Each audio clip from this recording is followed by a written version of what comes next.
어느 여자 중학교에서 선생님이 학생들한테 물었습니다. 너희들은 커서 어떤 사람이 될래? 하고 이렇게 묻자 그중 한 여학생 아이가 이렇게 대답합니다. 선생님, 저는 별다른 욕심은 없고요. 저는 커서요 좋은 엄마가 되고 그리고 착한 아내가 될래요. 라고 이렇게 대답합니다.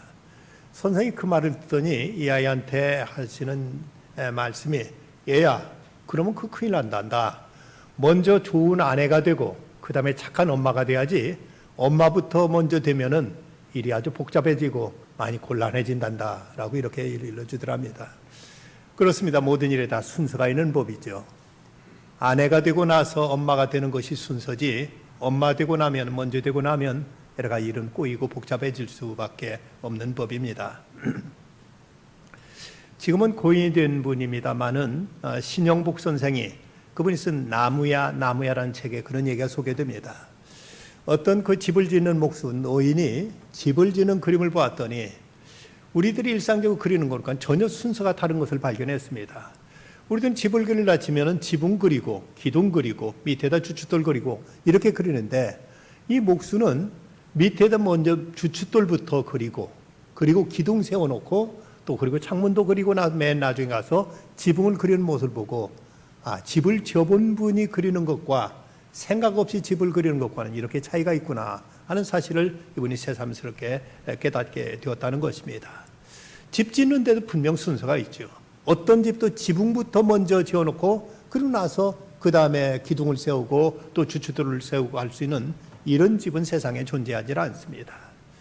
우리나라 최초의 선교사였던 언더우드 선교사님이, 이분이 우리나라 처음에 와서 1885년 우리나라의 4월 5일 날 제물포항에 도착하셨는데, 이분이 선교 활동을 하면서 후임으로 오는 그 후배 선교사들을 교육하면서 이런 가르침을 주었다고 합니다. 한국에서 선교할 때는 어떤 집에 들어가든지 그 집 그 방에서 서열이 낮은 자리에 앉아서 이제 말씀을 전하고 이제 그 선교를 하도록 해라 하고 이렇게 말하더랍니다. 근데 어떻게 같은 방에 서열이 낮은 곳이 다 있을 수 있을까? 그리고 그걸 어떻게 알아볼 수 있느냐고 물었더니 이분이 하시는 얘기가, 그 방에 가면은 반드시 그 집 주인의 머리에 쓰는 갓이 걸려 있을 것이다. 그 갓이 걸려 있는 곳에 반대쪽이 서열이 낮은 곳이니까 내가 그곳에가 겸손하게 거기 앉아서 이제 사람들에게 복음을 전하도록 하라고 이렇게 일러줬다는 것입니다. 사람들에게 같은 방에서도 서열을 생각하는 이런 이제 경향 우리에게는 농후했습니다.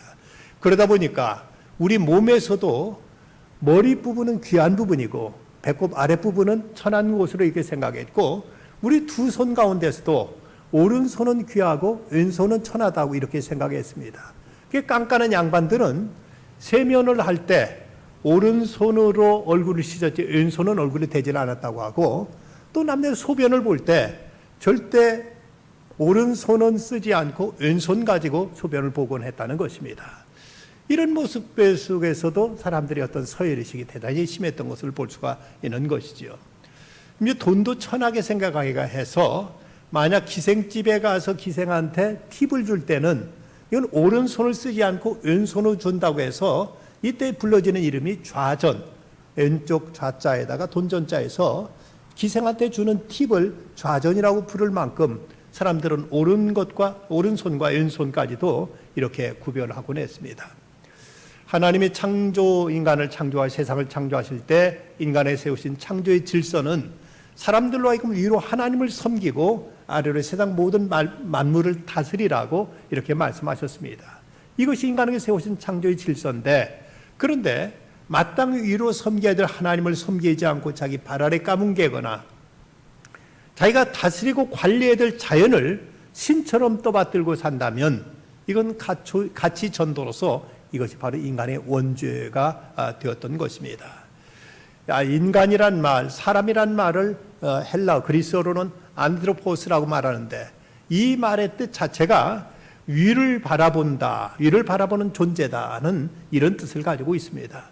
그러니까 인간은 늘 언제나 저 위를 바라보면서 위를 앙망하고 위를 이제 늘 경외하면서 그러면서 살아가는 것이 바로 인간이고, 만약 인간으로서 위의 것을 찾지 않고 땅의 것을 구하고 자꾸 이제 어떤 지평의 것만 추구한다면 인간이기를 포기하는 이런 자세라고 말할 수가 있을 것입니다.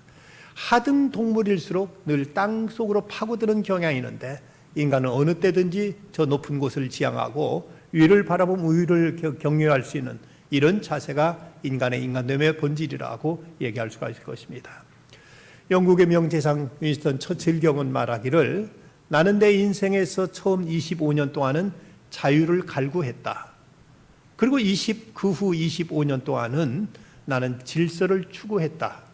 그리고 내 인생의 마지막 25년 동안에는 나는 질서가 곧 자유라는 사실을 나는 깨달았다고 이렇게 말하고 있습니다.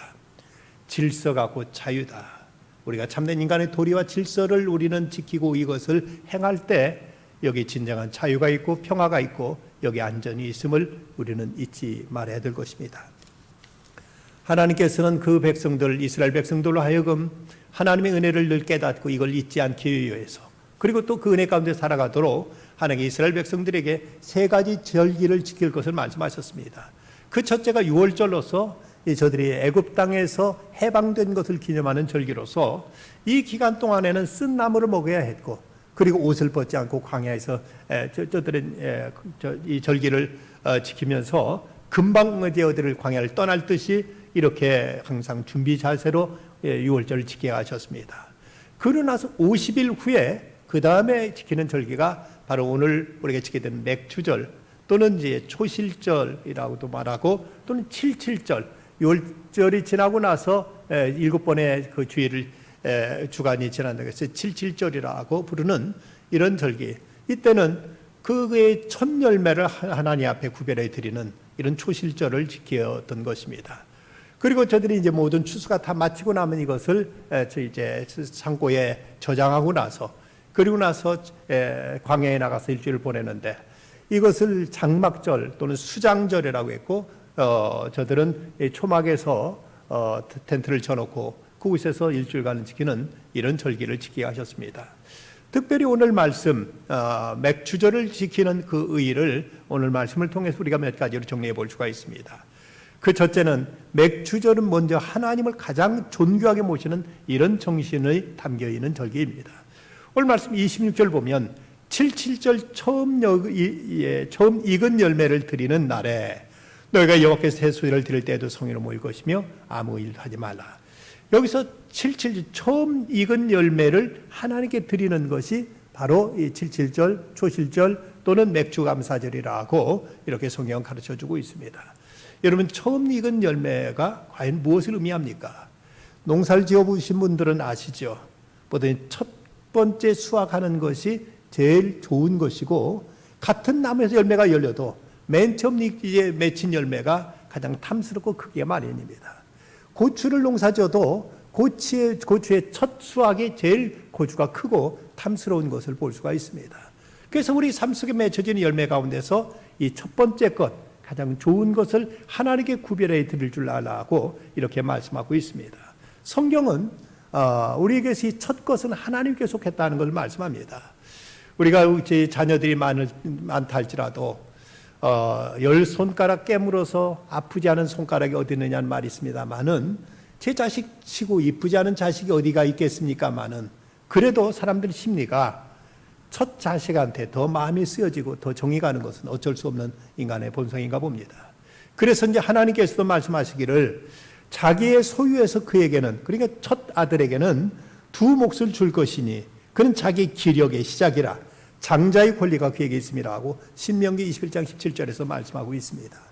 장남에게는, 장자에게는 다른 아들보다 두 몫을 주라고 할 만큼 장자에 대한 특별한 배려를 말씀하기도 하셨고, 또 이 첫 열매는 하나님의 것이라고 또 말씀도 하십니다. 출애굽기 13장 2절 말씀, 이스라엘 자손 중에 사람이나 짐승을 막론하고 태에서 난 처음 난 모든 것은 다 거룩히 구별하여 내게 돌리라, 이는 내 것이니라 하고 말씀하셨습니다. 그래서 이스라엘 모든 이제 아들들 가운데 첫 아들은 하나님께 돌려야 되는데, 그 대신 하나님께 어떤 조치를 취하셨는가 하면 민수기 3장 41절 보면 나는 여호와라, 이스라엘 자손 중 모든 처음 태어난 자 대신에 레위인을 내게 돌리고 또 이스라엘 자손 중에 가축 중 모든 처음 태어난 것에 대신해서 레위인의 가축을 내게 돌리라.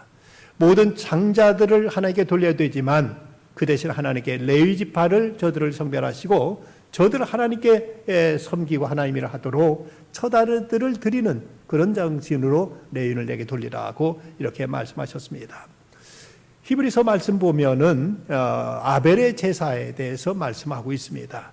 믿음으로 아벨은 가인보다 더 나은 제사를 하나님께 드림으로 의로운 자라 하시는 증거를 얻었으니 하나님 그 예물에 대하여 증언하심이라. 그가 죽었으나 그 믿음으로서 지금도 말하느니라고 이렇게 기록하고 있습니다. 그런데 아벨과 가인의 제사가 기록된 창세기 4장 3절과 4절 말씀 보면 세월이 지난 후에 가인은 땅의 소산으로 제물을 삼아 여호와께 드렸고 아벨은 자기도 양의 첫 새끼와 그 기름을 드렸더니 여호와께서 아벨과 그 제물은 받으셨으나 라고 이렇게 말씀합니다. 이 말씀대로 보면 하나님께 아벨의 제사는 받으셨는데 가인의 제사는 받지 않으셨는데 그 이유가 어디 있는가? 아벨은 자기의 소산 중에서 이게 양의 첫 새끼를 구별하여 하나님께 드렸다.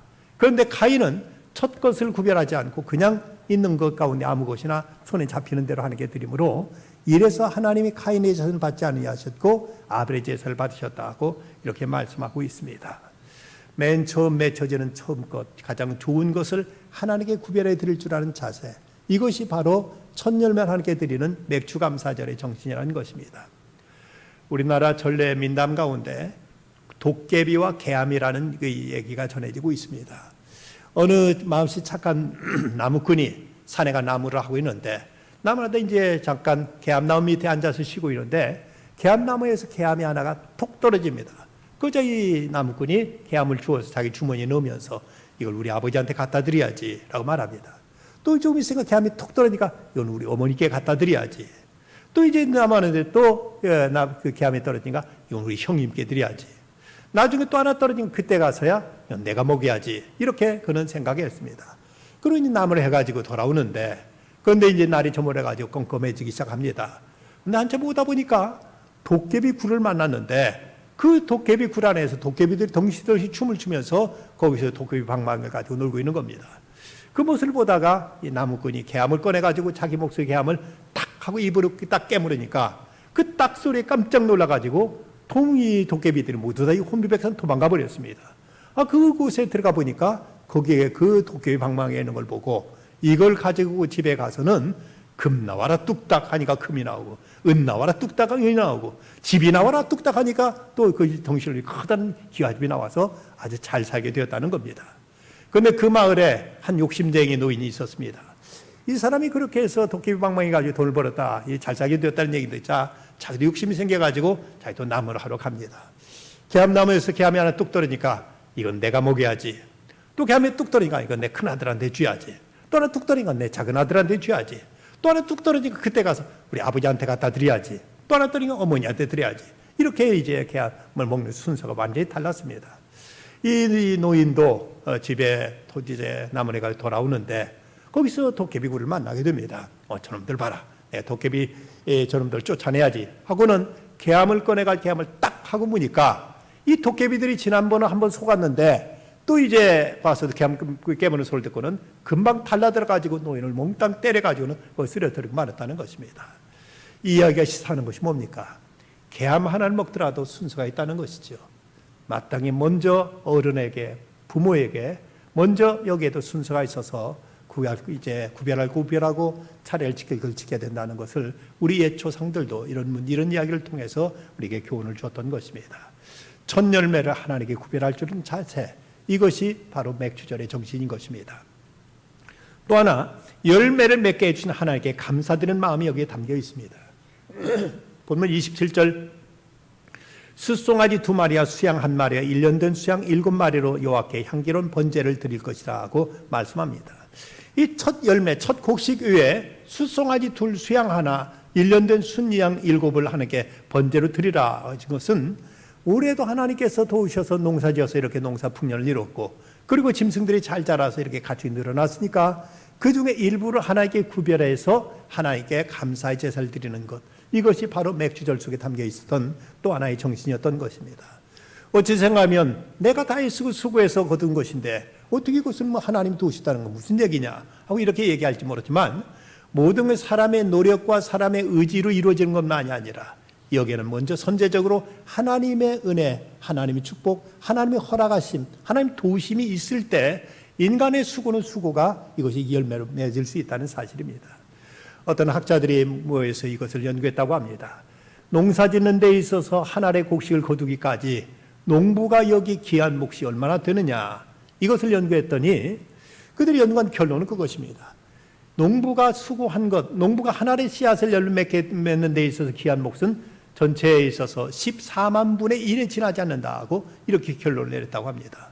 아니 어떻게 농부가 다 씨 뿌리고 다 가꾸고 다 거둬들이고 다 했는데 이 농부가 한 것도 왜 누가 무엇을 했다고 해서 14만 분의 1밖에 안 되느냐고 이렇게 묻자 하는 말이, 원래 농사 짓기 위해서는 땅이 먼저 있어야 되는데 땅은 사람이 만든 건 아니다.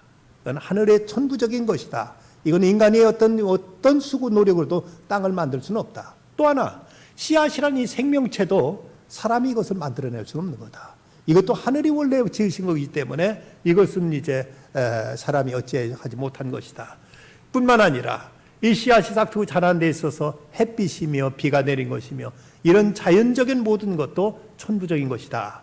인간이 한 것이란 땅을 헤집고 씨앗을 심은 것, 그리고는 좀 가꾸다가 이것은 나중에 거둬들인 것, 이것밖에 없기 때문에 이것은 전체 하나의 곡식이 열매 맺어서 이것이 추수하기까지 있어서 14만 분의 1밖에 되지 않는다고 이렇게 얘기를 하더라는 것입니다.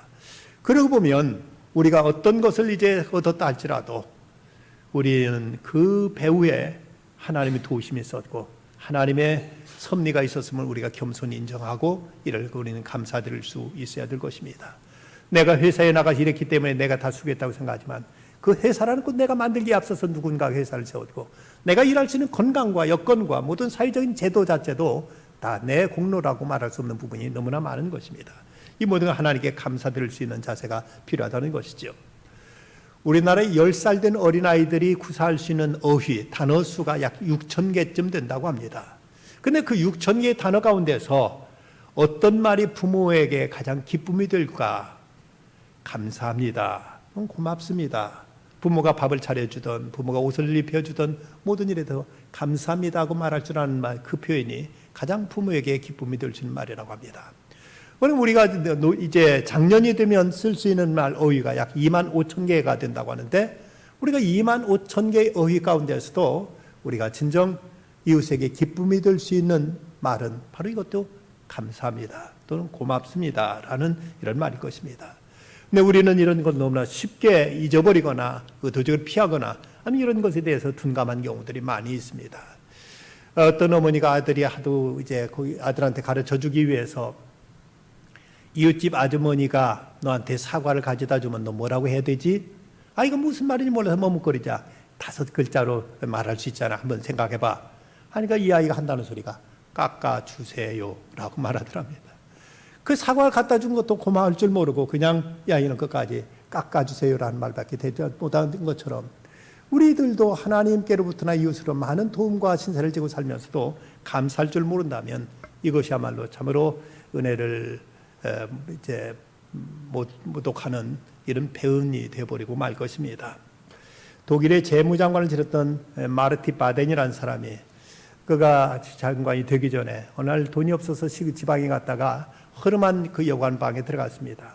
근데 그 다음날 아침에 일어나 보니까 누군가 자기 신발을 훔쳐가 버리고 신발이 없었습니다. 화가 나가지고 어떤 일이 못된 사람이 내 신발을 가져왔느냐고 그렇게 욕을 하니까 이 여관집 주인이 자기 신던 신발을 이제 내주면서 우리 오늘 주일인데 같이 교회나 다녀옵시다. 그래서 그를 달래가지고 어쩔 수 없이 함께 교회를 갔습니다. 교회 가서 예배드리면서 보니까 자기 옆자리에 앉은 사람이 그렇게 감격스러워하면서 하나님께 감사하며 찬송을 하는데 그런데 그 발을 보니까 다리가 없더랍니다. 그는 클러치 이제 목발을 가지고 와가지고 하나님께 예배드리면서도 그러면서 그렇게 하나님께 감사하는 모습을 보고 하나님께 그 큰 부끄러움을 느꼈다고 합니다. 자기는 사지가 멀쩡한데도 단지 신발 하나 도둑 맞았다는 것 때문에 그렇게 불평하고 그렇게 이제 악담을 퍼부었는데 저 사람은 신발은커녕 다리조차 없는데도 불구하고 이렇게 감사하는 모습이 얼마나 자기가 참 이제 생각이 없었나 하는 걸 깨닫고 하나님 앞에 회개했다는 것이죠. 그리고 나서부터 그는 모든 일에 항상 감사하는 마음으로 품기 시작했더니 그가 독일을 위해서 재무장관 자리까지 올라가서 나라를 위해 크게 기여하는 이런 장관 자리에 올라갈 수 있게 되었다는 것입니다. 바로 이 맥주감사절, 이건 감사, 우리 삶 속에 맺어지는 열매들로 인해서 하나님께 감사드린 자세입니다. 뿐만 아니라 이 맥주절은 하나님께 순종하는 자세이기도 합니다. 오늘 말씀 28절 이후의 말씀 보면 그 소재로는 고운 가루에 기름을 섞어서 쓰되 수송아지 한 마리마다 10분의 3, 수양 한 마리에는 10분의 2, 어린 양을 위해 수염소 한 마리를 드리되 너희는 다 흠없는 7마리에는 어린 양 한 마리마다 10분의 1을 드릴 것이며 또 너희를 속죄하기 위하여 수염소 한 마리를 드리라. 너희는 다 흠없는 것으로 상번제와 그 소제와 전제 위에 그것들을 드릴 것이라고 말씀합니다. 어떤 것은 10분의 3, 어떤 것은 10분의 2, 어떤 것은 10분의 1 등 절차도 참 복잡하고 여러 가지 까다롭습니다. 그럼에도 불구하고 하나님께 이렇게 명하셨기 때문에 이스라엘 백성들은 그 말씀에 따라서 여기 순종해서 그 제사를 하나님 앞에 이 초실절이면 77절이면 하나님 앞에 이렇게 제사를 드렸던 것입니다. 이런 것을 자기 이성으로 납득이 되지 않는다고 말 10분의 3을 드려야 될 걸 10분의 1을 드리거나 10분의 1을 드려야 될 때 10분의 5를 드리거나 이런 것들은 하나님께서 기뻐하시는 이런 제사가 될 수 없습니다. 하나님이 하시는 일을 인간이 다 이해할 수 없지만 하나님은 우리에게 어련히 알아서 말씀하셨을까 생각하면서 그 말씀 하나하나 그대로 지켜 준행하다 보면 여기는 하나님 깊은 뜻이 있었구나 하는 것을 새삼 우리가 깨닫게 될 것입니다. 이스라엘 백성들에게 지키라고 명하신 그 절기들도 보면 6월절을 지키는 동안은 그들은 쓴나물을 먹여야 됐고 옷도 벗지 말고 일주일 동안 어디를 금방 떠날 것처럼 준비하고 이렇게 보내야 됐기 때문에 이것도 결코 쉬운 일이 아니었습니다. 여기서 초실절을 지키는 것도 첫 열매 거둘 때이기 때문에 오죽 바쁘겠습니까마는 그럼에도 불구하고 하나님께 명하신 대로 저들은 나와서 절기를 지켜야 했습니다.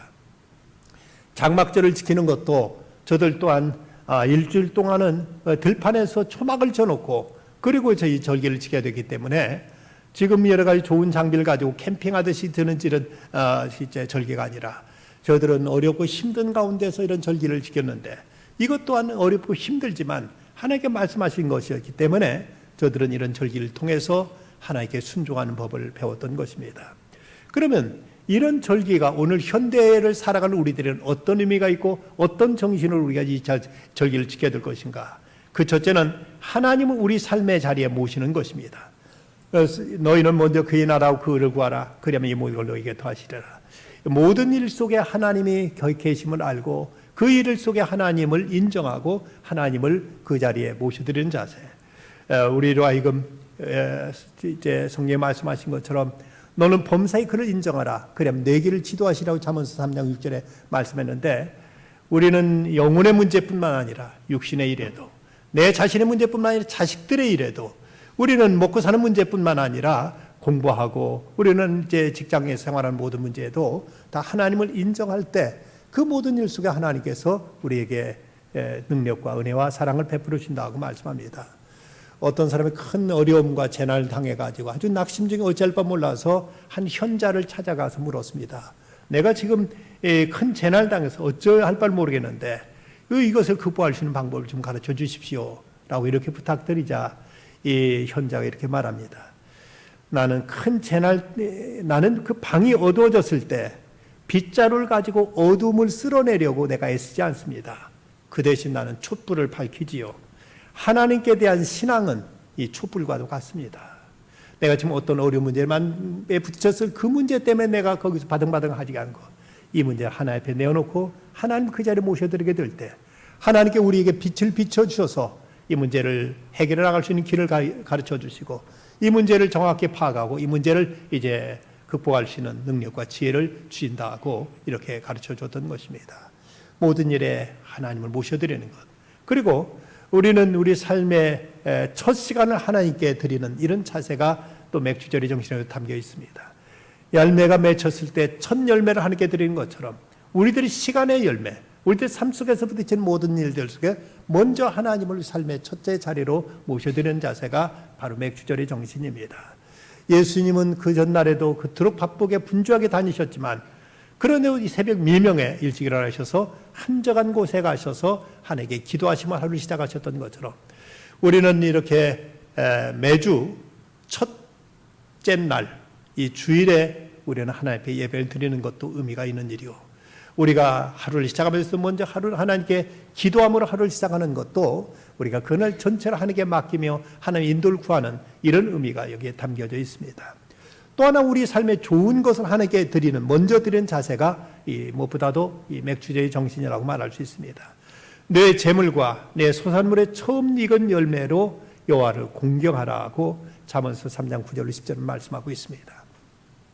우리에게 뭐든지 좋은 일이 있을 때 먼저 하나님께 감사할 줄 아는 자세, 좋은 것을 먼저 하나님께 드릴 줄 아는 이런 자세가 우리에게 필요한 것이죠.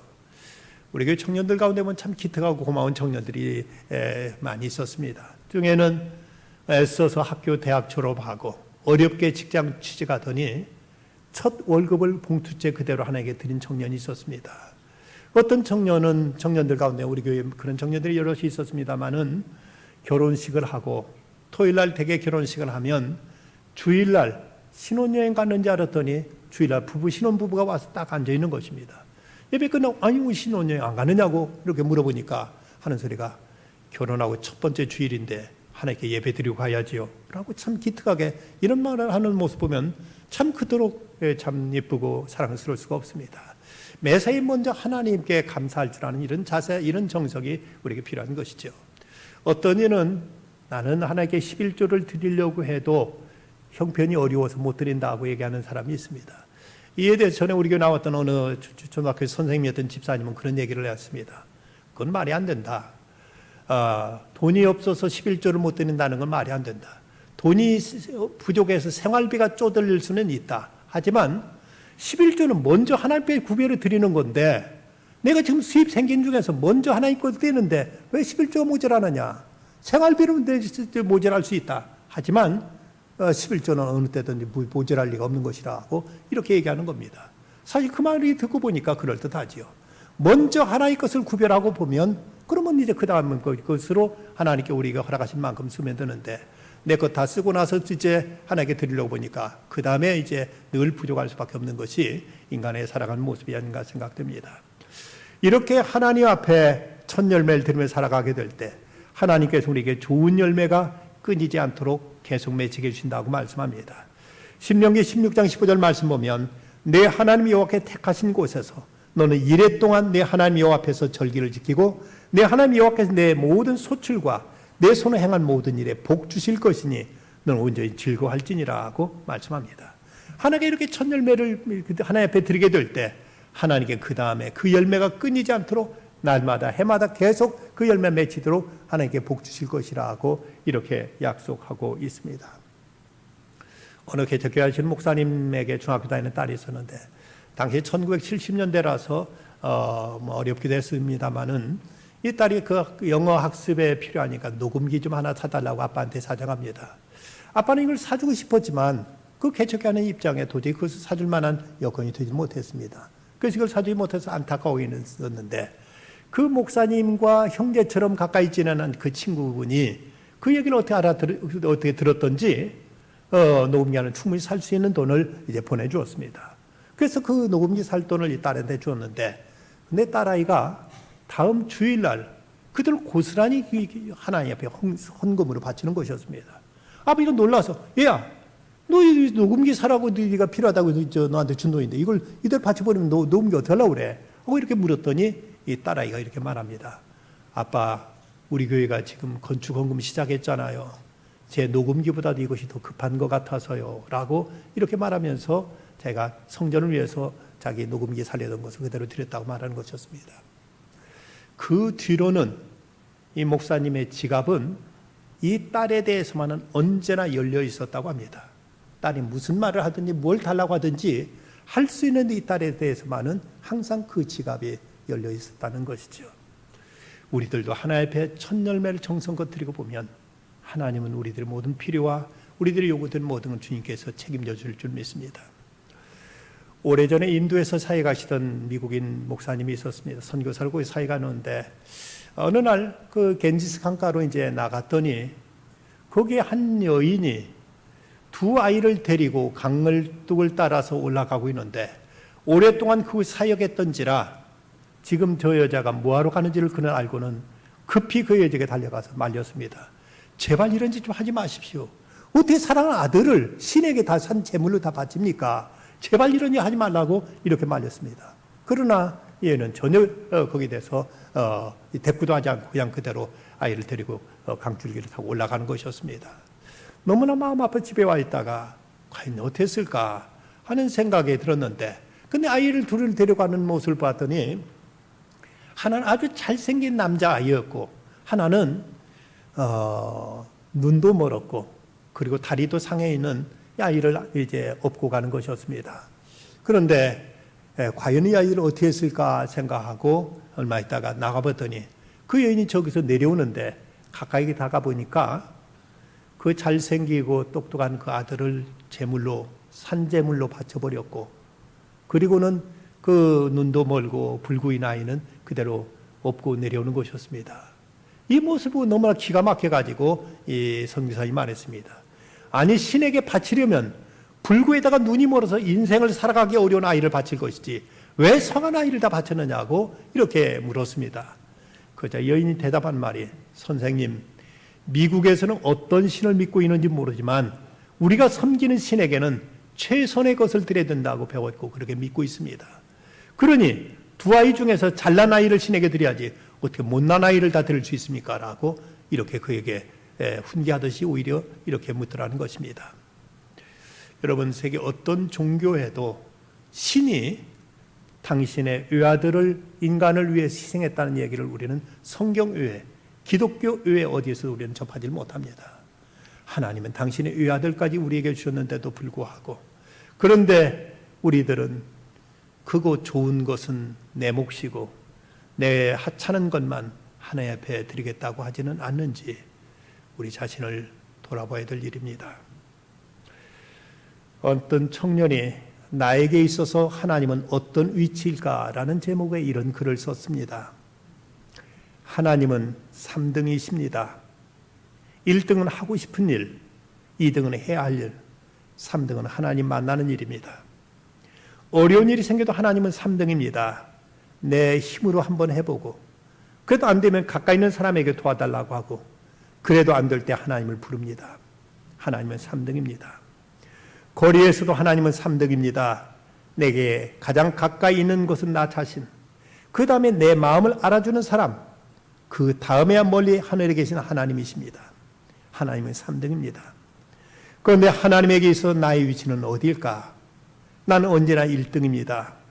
무슨 일이 있어도 내가 부르기만 하면 도와주십니다. 내가 괴로워할 때는 만사를 제쳐놓고 달려오십니다. 아무도 내 곁에 없다고 생각이 들 때도 홀로 내 곁에 오셔서 나를 위로해 주십니다. 나는 하나님께 언제나 1등입니다. 나도 하나님을 1등으로 생각했으면 좋겠습니다. 만사를 제쳐놓고 하나님부터 만나고 삶의 고비마다 먼저 하나님의 손을 붙잡았으면 좋겠습니다. 내게 1등이신 하나님을 나도 1등으로 모시고 싶습니다. 우리 삶 속에 맺혀지는 첫 번째 열매, 가장 소중하고 먼저 하나님께 구별할 줄 알면 그 다음은 하나님께서 책임져 주실 것입니다.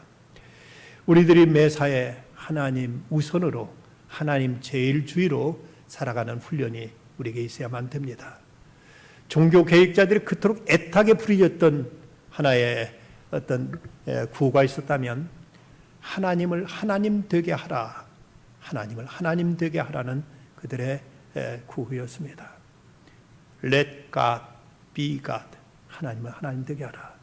진정 하나님 내 생명의 근원자시고 나의 구원자시고 내 삶을 다스리시는 분이시라면 그분께 모든 것 먼저 첫 열매를 구별함으로 이제 이 모든 삶 속에서 맺혀진 열매들 끊이지 않도록 베풀어 주신 그 은총 속에 살아가는 우리들의 삶이 되어야 되겠습니다. 나를 존중히 여기는 자를 내가 존중히 여기고 나를 멸시하는 자를 내가 경멸하리라. 기도하십시다.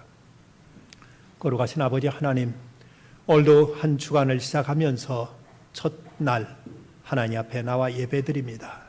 단지 이 날짜를 구별한 것뿐만 아니라 범사에 먼저 하나님을 인정하고 하나님 되심을 저희들이 삶을 통해서 온전히 합당하게 응답하는 중에 저희들의 삶 속에 늘 열매 끊이지 아니하고 항상 풍성한 하늘의 은총 속에 살아가는 저희들이 복된 삶이 되게 하여 주시옵소서. 예수님의 이름으로 기도드리옵나이다. 아멘.